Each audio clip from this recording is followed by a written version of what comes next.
He stood up, straightened his tie, and said, "We're leaving. Forever." I'll never forget the way the room fell silent.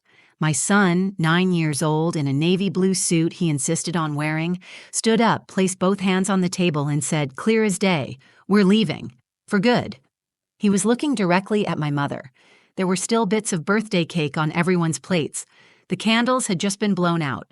My sister had her phone in one hand, halfway through filming the moment. My brother was still mid-laugh from a joke someone cracked seconds earlier, and Micah's words just cut through it all, like a gust of cold air in a warm room. And the craziest part? I didn't stop him. If you had told me a year ago that my son would be the one to stand up to the most controlling, manipulative person in our lives, his own grandmother, I would have laughed or cried, probably both, because I didn't think either of us had it in us. I was raised to be quiet, to be polite, to sit through the discomfort with a tight smile and a folded napkin on my lap. That's what my mother taught me. Appearances over emotions, peace at all costs, even if it kills you inside. But Micah didn't get that memo. That morning, he came into my room with his church clothes in hand. His dress shoes were dusty from the last time he wore them, at his dad's custody hearing, actually, and his blazer still had the tag hanging off the inside pocket. He looked up at me, so calm and collected, and asked, "Mom, do you think I can dress up for Grandma's birthday?" I hesitated. "If you want, baby," I said, "but you don't have to impress anyone." He paused. "I know," he said. "I just want to say something." At the time, I didn't think much of it. I thought maybe he wanted to make a toast or tell Grandma how much he loved her. That's the kind of kid he is, sensitive, soft-spoken, observant. He always notices when I'm sad, even if I don't say a word. He'll bring me tea or draw me a picture when he senses I'm having a bad day. Sometimes I forget how deeply he feels things. But looking back now, I realize he wasn't dressing up to impress. He was dressing up to be taken seriously. When we arrived at the party, just a small get-together at my mother's house, like always, I could feel the tension creeping in the moment we stepped through the door. It was the same as every year. Tightly controlled smiles, overly decorated cake, and cold remarks wrapped in polite sarcasm. Vera, my mother, gave me one glance, looked Micah up and down, and said, "Why'd you dress him up like that? Nobody cares how he looks." Micah didn't say anything. He just sat down quietly, folded his hands, and waited. I should have said something right then. I should have stood up for him, but old habits die hard. I smiled, tight, fake, and said, he wanted to look nice. And that was it. I let it go, like I always do. But Micah didn't. For the next hour, he sat at the table, listening, watching, hearing every dig my mother threw my way about my job, my parenting, my softness, how she would have raised Micah differently, how I was lucky to have family that put up with my mess.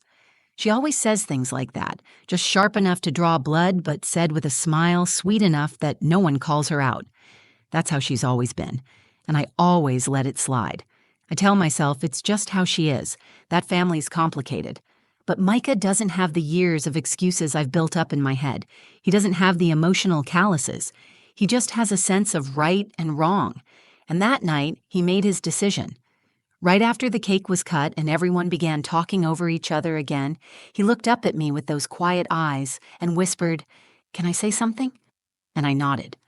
I had no idea what he was about to do, but when he stood up and spoke those words, I dressed up to say this: we're leaving. For good. I knew he was doing something for both of us. He wasn't just protecting himself, he was protecting me. And for the first time in a long, long time, I felt safe. Before the party, things were already falling apart. People assume birthdays are joyful.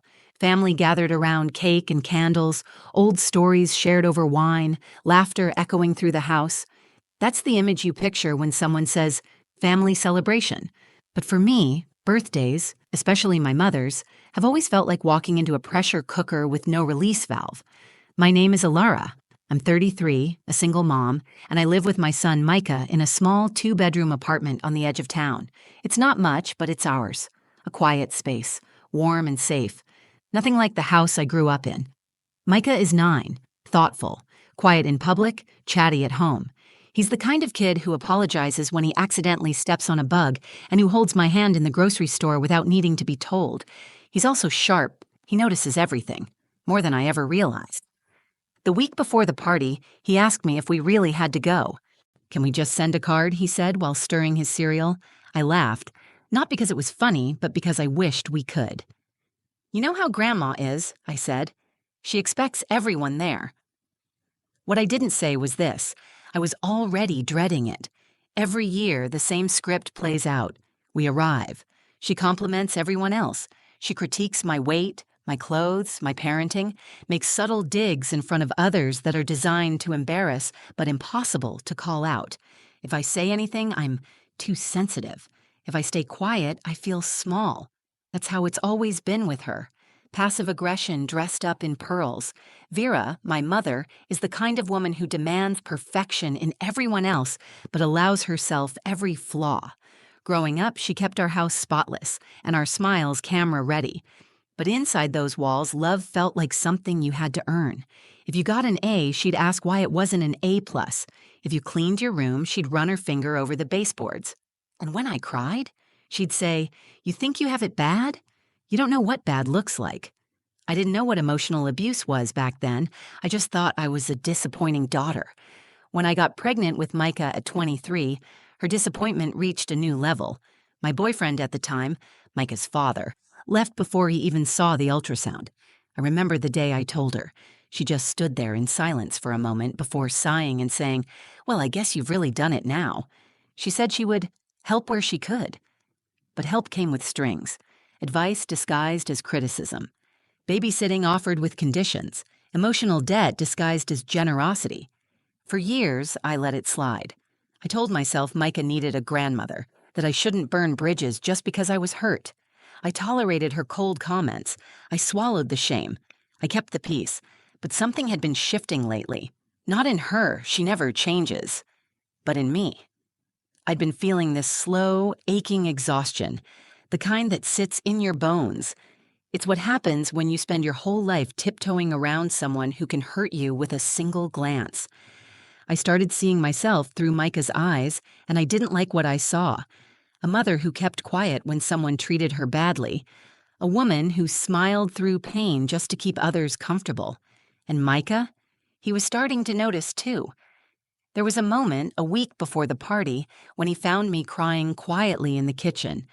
I didn't even realize he was awake. He just walked in, looked up at me, and said, "You don't have to go if you don't want to, Mom." I knelt down and hugged him so tightly he could barely breathe.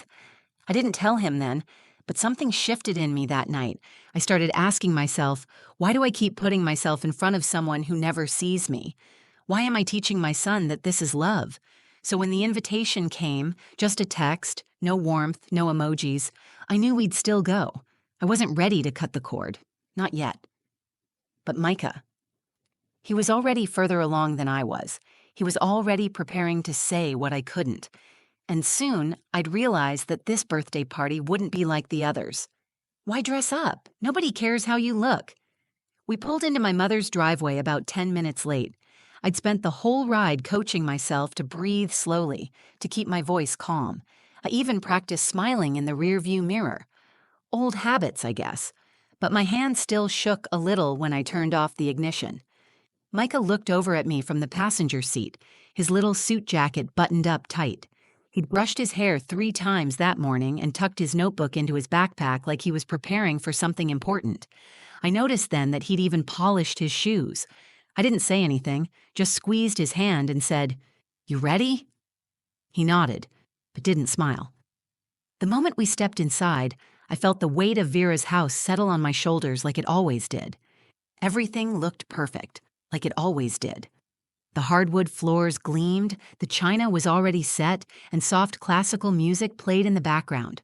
Always Bach, never Mozart, because Vera had opinions about that. "Look who finally decided to show up," she said from the kitchen doorway. Her voice had that fake sweetness she used when guests were around. Her tone always sounded nice to other people, but I knew better. Before I could respond, her eyes landed on Micah. She looked him up and down, his neat blazer, the dress shoes, the tie he spent 10 minutes adjusting in the mirror, and scoffed. Why dress up? Nobody cares how you look, she said, half laughing, like it was just a harmless joke. Micah blinked. His face didn't change, but I felt his hand tighten around mine, and I just stood there. I should have said something. I should have snapped back with, well, I care how he looks. Or even just, don't talk to him like that. But instead, I did what I always do. I swallowed the lump in my throat and smiled. He just wanted to dress up, I said, pretending like it didn't sting. Because that's what I've done my whole life around her. Minimize. Diminish. Pretend it didn't hurt. The party moved along in slow motion. My brother Jonah showed up an hour late and got a standing ovation. My sister Lenora brought some overpriced bottle of wine, and Vera made a dramatic fuss about how only Lenora knows her taste. She called Micah Michael twice and didn't bother correcting herself. He didn't say a word about it. I could see it on his face, though. The quiet observation, the way his eyes scanned every interaction. He wasn't distracted by the cake or the presents or the chatter. He was watching, absorbing. And Vera? She was in rare form. At one point, while everyone was gathered in the living room, she leaned over to me and said, "You could at least try to wear something that flatters you. It's a party, not a PTA meeting." It wasn't loud enough for everyone to hear, just enough for me to feel it, to remind me of my place. I looked down at my blouse, the one I wore to work interviews, and instantly felt like a child again. Small, powerless, embarrassed for trying. That's the thing about my mother. Her words aren't always loud, but they land like punches. Death by 1,000 cuts. I went into the kitchen to grab some water and caught my reflection in the microwave door. My cheeks were flushed. My eyes looked tired. I felt like a balloon someone had slowly let the air out of. When I came back into the room, Micah was sitting stiffly at the dining table, his hands folded in front of him. His backpack, he'd insisted on bringing it, was tucked beneath his chair. He wasn't eating, just staring straight ahead at the cake. I sat beside him and whispered, "Are you okay?"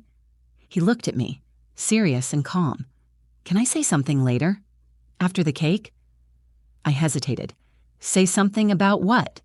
He just said, "You'll see." Something in his voice made me pause. It wasn't angry, it wasn't scared, it was steady. And in that moment, I realized something that sent chills up my spine. Micah wasn't just upset. He was planning something. This wasn't a tantrum. This wasn't a cry for attention. My son was going to say something to the room, something that had been building inside him for a long time. And he was dressed up not to be cute or formal, but to be taken seriously. He looked at me. I nodded. It was right after the cake was brought out. My sister had insisted on filming Vera blowing out the candles, like we were some happy family sitcom. Everyone crowded into the dining room, faking cheer.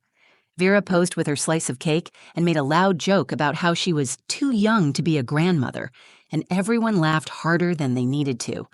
I was standing beside Micah, who was seated at the edge of the table. His posture hadn't changed. He was still sitting upright, his back straight, hands resting on his lap. That little suit he wore made him look older than 9. Too old, like he had grown years overnight.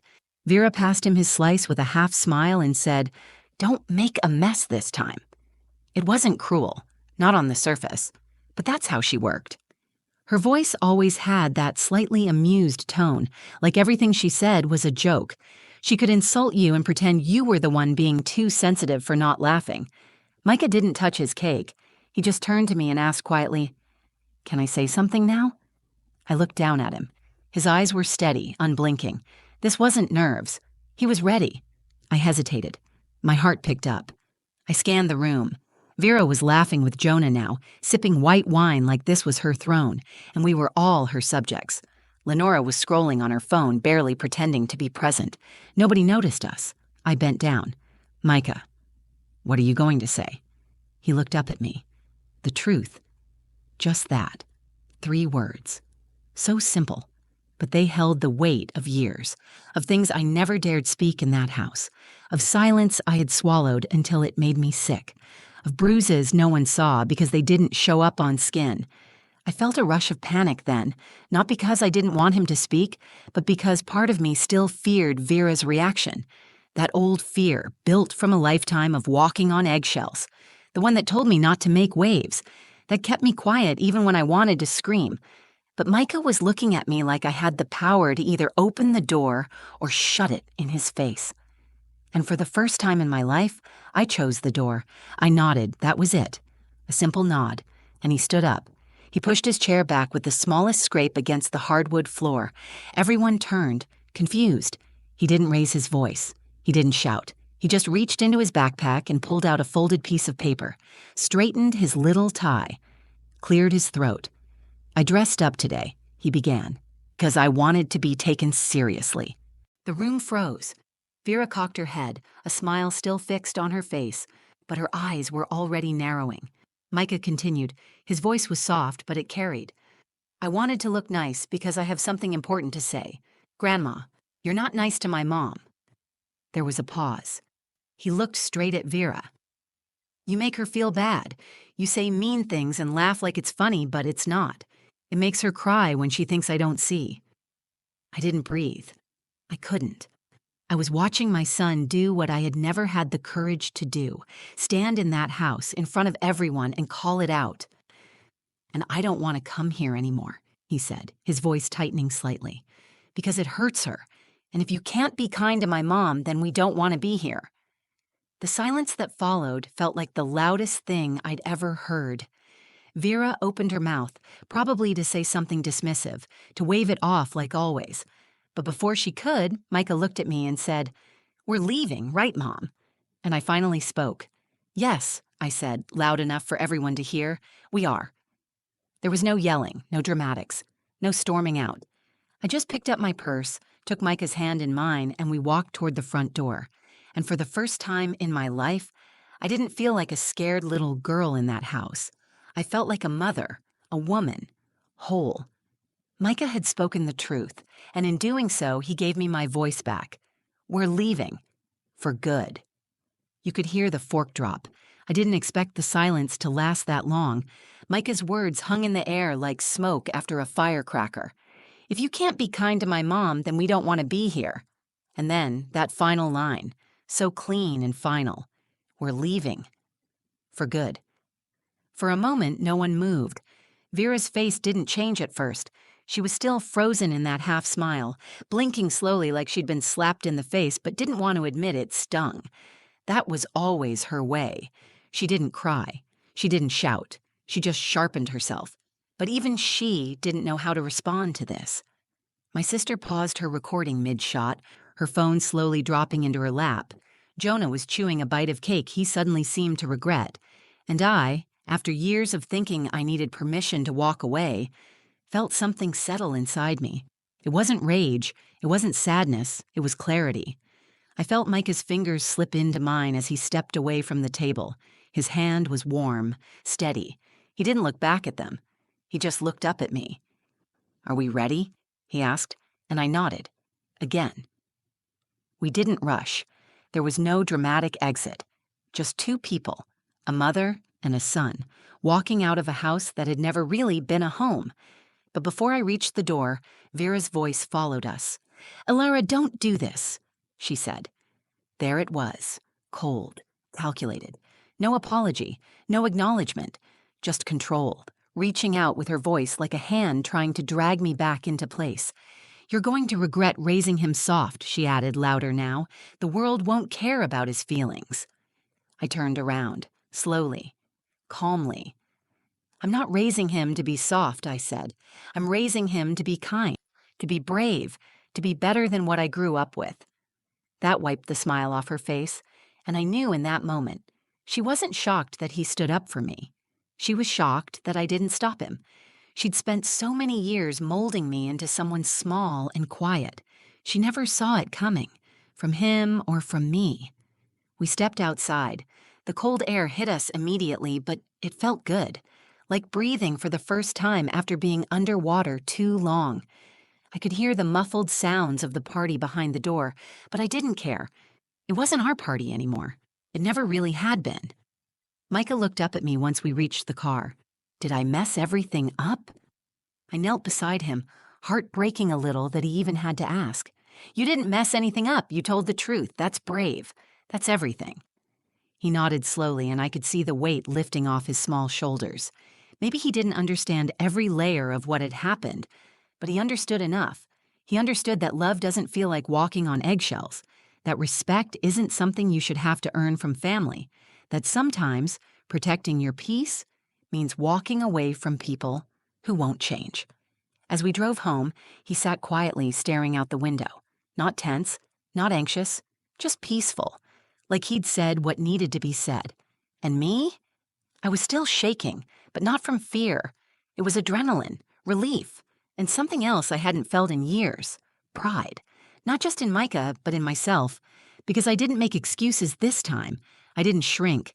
I didn't explain away her cruelty or pretend it didn't hurt. I let my son speak the truth, and I stood with him in it. That day wasn't just a birthday party. It was the end of a story I'd been trapped in for 33 years. It was the day we stopped playing the roles Vera had written for us. Micah wasn't just a boy in a suit. He was a mirror, showing me who I really was and who I could be if I finally chose to stop apologizing for needing love that doesn't hurt. And when we walked through the front door of our little apartment that evening, he kicked off his shoes, tossed his blazer on the couch, and said, "I'm starving. Do we have mac and cheese?" I laughed, a real, honest laugh. We made dinner, just the two of us. No candles, no camera-ready smiles, just warmth, safety, freedom.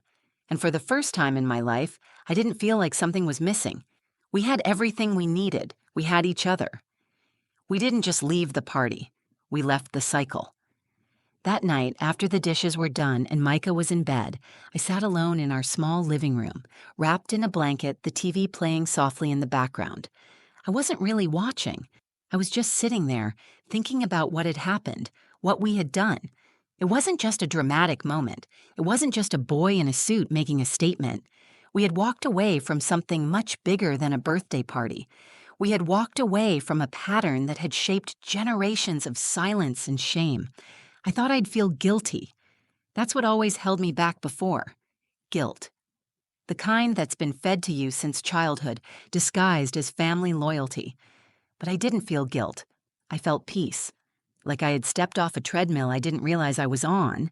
For the first time, there was stillness in my chest instead of dread.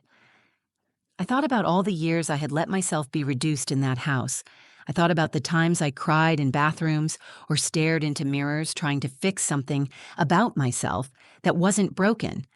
I thought about the lies I had believed, that I wasn't enough, that my voice didn't matter, that love was something I had to earn. And I thought about Micah, about the way he looked when he stood up, steady, calm, brave. He wasn't angry. He wasn't loud. He was clear. He had seen me, really seen me, at my lowest. And instead of becoming quiet like I had learned to be, he had become courageous. That moment, that speech, wasn't just about Grandma. It was about me. It was his way of saying, "You matter. You deserve better. And I won't stay silent about it." I realized something else, too, that even though I had been the parent, he had protected me in a way I hadn't learned to protect myself. That kind of wisdom in a child, that doesn't come from nowhere. It comes from watching, from caring deeply, from growing up in a home where the truth is spoken, even if it trembles when it comes out. He didn't just speak for me that day, he showed me who he was becoming and who I could still become. The next morning, I sent a short message in the family group chat. "Micah and I won't be attending future gatherings. Please respect our decision. This isn't up for discussion." Vera didn't reply. Lenora sent a thumbs-up emoji. Jonah sent a single text, "Understood." That was it. And strangely, it was enough. I started therapy 2 weeks later. For the first time, I didn't walk in, feeling like I needed to explain why I was there. I just said it. I don't want to repeat what I grew up with. That became my goal. Not revenge, not reconciliation, just healing, growth, peace. Micah and I made new traditions. On what would have been Thanksgiving at Vera's, we went to the lake and fed ducks. For Christmas, we stayed home in pajamas and watched every version of The Grinch. And on Mother's Day, he brought me breakfast in bed, cereal and toast cut into the shape of a heart. "I like our family now," he said. "It's quiet." I nodded. "Me too?" I won't pretend it's been easy. Some nights I still question myself. I wonder if I overreacted, if I should have just kept the peace. But then I think about Micah's eyes the day of that party, how clear and certain they were, and I remind myself, peace isn't the absence of conflict, peace is the presence of safety. And we finally have that. We didn't just leave a party. We left the narrative that told us love means tolerating harm. We stepped away from guilt passed down like a family recipe. We made room for something new, a family built not on fear, but on trust, on listening, on protection that flows both ways. Micah taught me something I should have known all along, that sometimes the bravest thing you can do isn't confronting a person, it's leaving them. And sometimes the person who saves you isn't someone older or stronger, but someone smaller, standing in a suit 2 sizes too big, telling the truth when it matters most. We closed the door behind us, and this time, we didn't look back. If this story meant something to you, if you've ever had to walk away from someone who was supposed to love you but didn't know how, then I hope you know this. You are not weak for setting boundaries. You are not broken for wanting better. And you are not alone. Sometimes, the hardest thing in the world is breaking a cycle you were raised in. But you can. You absolutely can. And when you do, you give the people who come after you, your children, your nieces and nephews, even just the people watching you, permission to do the same. If this story touched your heart, please give it a like, share it with someone who needs it, and let me know in the comments if you've ever had to make a hard decision like this. I read every single one. And if you want more real stories, ones that don't shy away from the messy parts of life, subscribe to the channel and hit the bell so you don't miss the next one. Thanks for watching. Thanks for listening. And above all, take care of yourself. You deserve that much.